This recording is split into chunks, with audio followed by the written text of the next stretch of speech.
Hello friend, कैसे आप सभी। स्वागत है आपका मेरे चैनल ऑनलाइन स्टडी जीएस में।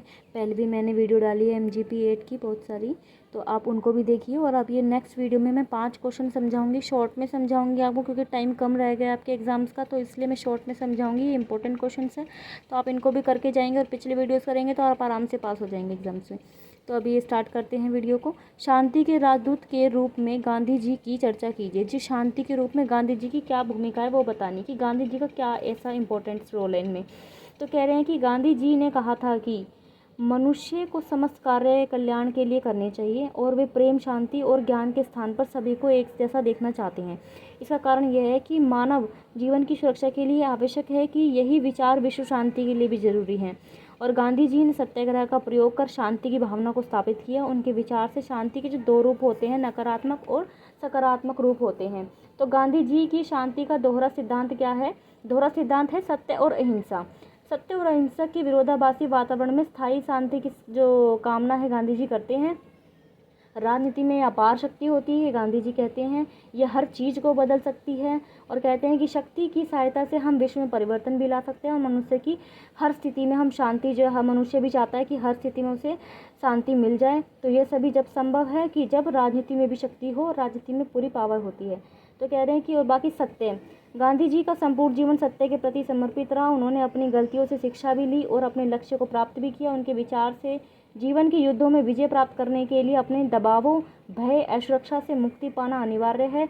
और गांधी जी को सत्य से अधिक प्रेम था। उन्होंने कहा कि यहाँ तक कि प्रत्येक समाज में व्यक्ति को किसी भी कीमत पर सत्य का परित्याग नहीं करना चाहिए, यानी सत्य को अपनाना चाहिए। सर्वप्रथम गांधी जी ने कहा कि सत्य ही ईश्वर है। फिर उन्होंने अपने कथन में बदलते हुए कहा कि ईश्वर ही सत्य है, यानी कि उन्होंने सत्य को ज़्यादा प्रमोट किया। उसके अलावा उन्होंने अहिंसा पर भी बल दिया। अहिंसा के प्रति सामान्य लोगों का विचार है कि यह कायरों का हथियार है, वस्तुतः यह साहसी लोगों का हथियार है।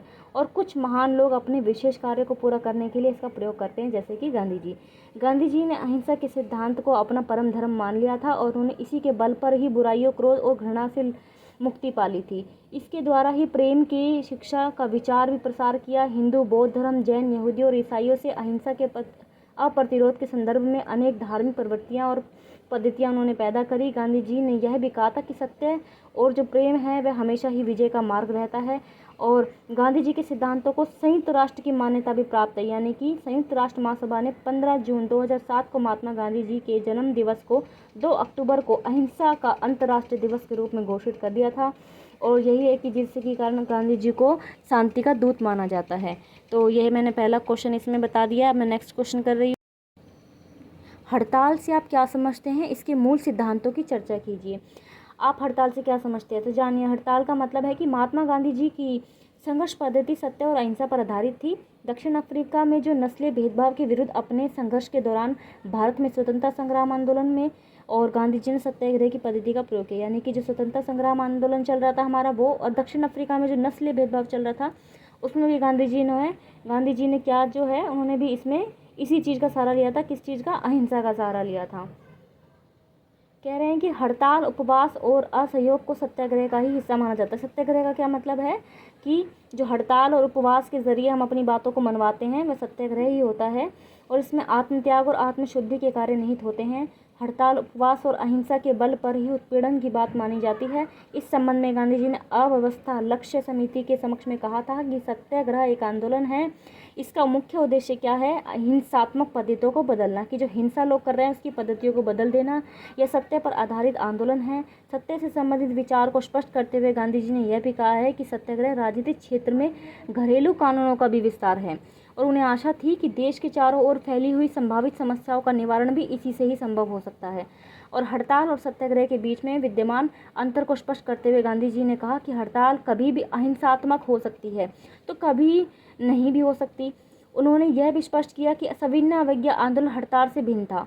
वस्तुतः उन दोनों में ही कोई संबंध नहीं था। वस्तुतः हड़ताल एक अलग साधन है। इस साधन का प्रयोग करके श्रमिक अपने नियोक्ता से एक निश्चित प्रकार का व्यवहारिक स्तर जो है उसकी मांग करते हैं। राजनीतिक हड़ताल में द्वारा सरकार से कुछ मांगे की जाती हैं। इस हड़ताल को सत्याग्रह के रूप में भी कहा जा सकता है। अतः स्पष्ट होता है कि हड़ताल का सरोकार सभी गतिविधियों को बंद करने से है, यानी कि सब चीज़ें बंद कर देना, हड़ताल धरना धर के बैठ जाना वो होता है। लेकिन इसके अंतर्गत सरकार के साथ यथासंभव तरीके से सहयोग भी करना पड़ता है। हड़ताल प्राय 24 घंटे के लिए की जाती है। इस दौरान कार्य और व्यवसाय के रूप में अस्थायी रूप से जो कार्य वगैरह है बंद कर दिए जाते हैं और यह एक विरोध का तरीका है, परंतु कारण गंभीर और दोषपूर्ण होने की अवस्था में यह लंबी खिंच सकती है। और कह रहे हैं कि हड़ताल में गांधी जी की निम्न शर्तें थी। वो शर्तें क्या थी कि हड़ताल का कारण उचित होना चाहिए, कि ऐसे नहीं बेवजह कोई हड़ताल करते। हड़तालकर्ताओं की सोच एक समान होनी चाहिए। जो हड़ताल में शामिल नहीं है उनके विरुद्ध कोई हिंसा नहीं की जाएगी। हड़ताल के दौरान हड़तालकर्ताओं को स्वयं का जीवन यापन करने के लिए किसी उपयोगी धनोपार्जन अस्थायी कार्य अपनाना चाहिए।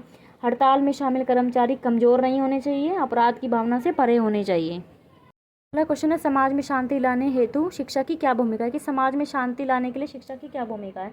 तो इसमें कह रहे हैं कि गांधी जी का मानना था कि शांतिपूर्ण वातावरण बनाने के लिए शिक्षा सबसे उचित और प्रभावी उपाय है। इस साधन की सहायता से हम असहिष्णुता के प्रभाव को कम कर सकते हैं, यानी नेगेटिविटी को दूर कर सकते हैं। शिक्षा से हम यह सीखते हैं कि हमारा अधिकार क्या है और हमें कितनी स्वतंत्रता प्राप्त है। हम यह भी देख सकते हैं कि हमें एक दूसरे का सम्मान क्यों करना चाहिए। अतः कहा जा सकता है कि व्यवस्थित और सुसंगत हमें जो है नेचर के बारे में पता चलता है। शांतिपूर्ण जो वातावरण बनाने के लिए शिक्षा की जो संस्कृति, सामाजिक, आर्थिक, राजनीतिक, धार्मिक स्रोतों की जानकारी मिलती है हमें शिक्षा से ही। शिक्षा से हम हिंसा और बहिष्करण के मूल स्रोतों के बारे में पता चलता है। शिक्षा की नीतियों व कार्यक्रमों की आपसी समझ और व्यक्तियों के एकता की समझ हमें पता चलती है। प्रभावी रूप से हम उसको देख पाते हैं। इसके साथ ही यह जातीय, सामाजिक, सांस्कृतिक और धार्मिक भाषाओं के रूप में राष्ट्रों के बीच में भी वातावरण को अच्छा बनाने में योगदान देता है, जो समाज में शांति स्थापना के लिए बहुत जरूरी है। शांतिपूर्ण समाज की स्थापना के लिए और अनेक कार्य शिक्षा के रूप में भी संपन्न किए जाते हैं। यानी कि युवाओं में स्वतंत्र निर्णय लेने और विचार व्यक्त करने, नैतिक कार्य करने के लिए आवश्यक क्षमता का विकास और शिक्षा के माध्यम से किया जा सकता है। किसी भी शांतिपूर्ण समाज की स्थापना के लिए विचार परिवर्तन अत्यंत जरूरी है, जो शिक्षा के द्वारा ही संभव हो सकता है। शिक्षा ऐसी हो जिससे कि नागरिकों में अपनी जिम्मेवारी समझ सके और अपनी संस्कृति को ग्रहण करने के लिए मार्गदर्शन उनका हो सके। आइए देखते हैं नेक्स्ट क्वेश्चन जो हम समझा रहे हैं आपको इसमें शॉर्ट्स में। क्षमा पर गांधी जी के विचारों की विश्लेषण कीजिए, कि क्षमा पर गांधी जी के क्या क्या विचार थे, कि क्षमा याचना जो होती है। आगे बता रहे हैं कि क्षमाशीलता के संबंध में गांधी जी का विचार था, यह एक बहुत बड़ा गुण है जो क्षमा कर देता है इंसान, क्योंकि यह क्षमा करने वाली व्यक्ति की महानता को साबित करता है। यदि प्रत्येक व्यक्ति अपना बदला लेने के लिए आँख के बदले आँख लेना चाहेगा तो संपूर्ण विश्व अंधा हो जाएगा, परंतु क्षमाशीलता के सिद्धांत का पालन करते हुए समस्त विश्व को अंधा होने से बचाया जा सकता है। दूसरी तरफ क्षमाशीलता का एक गुण जो एक किसी न किसी रूप में व्यक्ति के सामने उजागर करती है। इसका कारण यह है कि क्षमा करने के लिए व्यक्ति को क्षमता और योग्यता होनी चाहिए, क्योंकि किसी अपराधी को क्षमा करके व्यक्ति और भी अधिक शक्तिशाली हो जाता है। और क्षमाशीलता का यह गुण है कि निसंदेह सार्वभौमिक गुण भी है। क्षमाशीलता का अर्थ है कि जिसने हमें हानि पहुंचाई है उसे हम क्षमा कर दें। कमज़ोर व्यक्ति किसी अन्य व्यक्ति का क्षमा करने में समर्थ होता है। इसी कारण से इसका कारण यह है कि यह मानव की प्रकृति है। जब कोई व्यक्ति किसी व्यक्ति का आघात पहुंचाता है या हानि करता है तो तुरंत उस आघात का बदला लेना चाहता है व्यक्ति, और यह प्रतिक्रिया उस व्यक्ति की कमजोरी अथवा कायरता की निशानी होती है। आघात का जो यानी कि हानि हमें पहुंचाई है उसका शिकार व्यक्ति क्षमा करने में स्वयं को असमर्थ पाता है कि वह क्षमा नहीं करना चाहता अगर उसे चोट पहुंचाई गई है तो। परंतु गांधी जी अपने दुश्मन को क्षमा करने का आधार पर कहते हैं कि जिस दुश्मन ने आक्रमण किया है उस पर अभियोग मुकदमा दायर नहीं करना चाहिए, उसके विपरीत उस व्यक्ति को क्षमा करके भूल जाना चाहिए जैसे कोई क्षमा का कार्य किया गया हो। इस प्रकार से गांधी जी का मानना है कि क्षमाशीलता को एक शस्त्र के रूप में माना गया है, जिसका उद्देश्य विरोधी का हृदय जीत लेना है, कि जिससे वह उसका दिल जीत लेता है। क्षमाशीलता में संबंध जो प्रेम की प्रति होती है, और यह उपाय है कि जिसके माध्यम से हम दूसरों से प्रेम करना सीख जाते हैं। इस प्रकार से गुण व्यक्तियों के रूप में अपनी गलतियों को सुधारने का अवसर मिलता है। दूसरी तरफ घृणा और दुर्भावना की जो हमारे मस्तिष्क में प्रभाव होता है वो छूट जाता है। इसलिए हमारे मन में जो भयानक विचार आने से जो ये हमारी प्रणाली इस चीज़ को रोकती है कि हमारे मन में नेगेटिव विचार नहीं आते हैं, बस होते ये विचार हमारी मानसिकता को अच्छा कर देते हैं, सुखद जीवन जीने में हमारा जो है योगदान करते हैं काफ़ी। तो अगला क्वेश्चन है हमारा, शांति के नारीवादी दृष्टिकोण के बारे में बताइए, कि शांति का नारीवादी दृष्टिकोण किस प्रकार से आलोचनात्मक था। ठीक है, शांति के नारीवादी दृष्टिकोण का आलोचनात्मक विश्लेषण कीजिए, यानी कि शांति के बारे में बताइए कि नारीवादी की क्या क्या भूमिकाएं हैं। महिलाओं के साथ जो घटित होने वाली हिंसा पुरुषों से अलग होती है, आप जानती हैं। सत्य यह है कि लिंगवाद, नस्लवाद, मानव का अधिकार का हनन, गरीबी से पुरुष महिला और दोनों ही पीड़ित है इस चीज़ से, तो परंतु इसका प्रभाव जो महिलाओं पर व्यापक रूप से पड़ता है। महिलाओं के लिए पारिवारिक हिंसा, लैंगिक और भावनात्मक प्रताड़ना वस्तुतः एक चिंता का विषय है और विश्व के अनेक भागों में महिलाएं जो हैं इस प्रकार की हिंसा का सामना करती आ रही हैं। शांति की संकल्पना को मजबूत बनाने के लिए नारीवादी मूल्यों को प्रोत्साहित कर देना आवश्यक है, क्योंकि इससे जो उनमें सर्वश्रेष्ठ गुणों का विकास हो सकता है। स्त्री स्वतंत्रतावादी मूल्यों को प्रभावी बनाने का संबंध दमनात्मक सामाजिक व्यवस्था में तीव्र परिवर्तन लाने के सिद्धांत से यह है कि नारी उत्थान के लिए यह आवश्यक है कि शांति स्थापना के लिए सहायक भी है। इसके अतिरिक्त समाज में महिलाओं की स्थिति जो परिवर्तन लाने के लिए संघर्ष के रूप में भी देखा जा सकता है। किस तरीके से महिलाएं जो है संघर्ष करती आ रही हैं अपने अधिकारों के लिए। इसके कई कारण हैं कि सभी प्रकार के आर्थिक क्षेत्रों में महिलाओं के कार्य को पुरुषों की तुलना में कम महत्व दिया जाता है, कि महिलाओं को कम महत्व दिया जाता है पुरुषों की तुलना में, और कह रहे हैं कि इसके लिए उन्हें वेतन भी कम दिया जाता है। जब वो कोई काम करती हैं तो मजदूरी कम दी जाती है, सोचते हैं कि वो नहीं कर पाएंगी, जबकि यह मानवीय मूल्यों को प्रभावित करता है। इससे हमारी सामाजिक व्यवस्था पर प्रतिकूल प्रभाव पड़ता है और इसका संबंध प्रत्यक्ष हिंसा से माना जाता है। स्त्रीवादी चिंतकों के लिए स्त्रीवादी शांतिवादी समाजवाद में गहरा संबंध है। उनके अनुसार शांति स्थापना के लिए निजी और सार्वजनिक दोनों क्षेत्रों में हिंसा को नष्ट करना परम आवश्यक है। हिंसा नष्ट होनी चाहिए, क्योंकि हिंसा ने महिलाओं को विशेष रूप से प्रभावित किया है। स्त्री कल्याण की भावना को सामाजिक न्याय और आर्थिक समानता और पारिस्थितिक संतुलन के परिप्रेक्ष्य में देखा जा सकता है कि किस तरीके से जो है इनकी कल्याण नहीं हो पा रहा है। उनका मानना है कि समानता और लोकतंत्र के विकास में सकारात्मक मूल्यों को स्वीकार करना चाहिए।